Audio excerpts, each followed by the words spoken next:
مجدي رشيدي المدير الفني لنادي رشيد، اهلا بيك في كل بلدنا. اهلا بك كابتن، اهلا بيك وبالضيوف كلهم وبالناس اهل رشيد حبايبنا دمت اللي مش عارفين نفرحوهم يعني.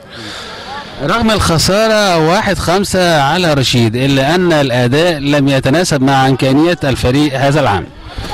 والله احنا يعني بفضل الله يعني الفرقه ديت احنا عملناها في حوالي اقل من شهر. يعني طبعا الملعب وكنا بنصارع ان احنا نجهزوا الملعب. طبعا احنا كان عندنا فرقه من 5 سنين بتصعد وما تصعدش، بس الملعب كان واقف حال سيء بينا يعني. والفرقه ديت كويس ان احنا ماشيين في نص الجدول، احنا خامس يعني وبتاع، وطبعا فرق الامكانيات فرقه راكبه اول، فرقه محترمه جدا فرقه فاركو. واحنا طبعا يعني مش يومنا يعني.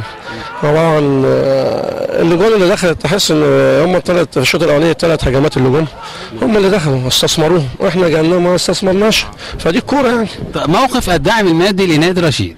والله هو النادي مش بخلان علينا بحاجه، احنا حاطين لائحه وماشيين عليها والناس في ظهرنا على طول يعني وبتاع. والنهارده كان في مكافاه اجاده لو كانوا كسبوا. طبعا ماتش زي ده يصيط اللعيبه عندنا، والهزيمه تقيله، بس يعني هنقولوا ايه، هي دي كوره يعني.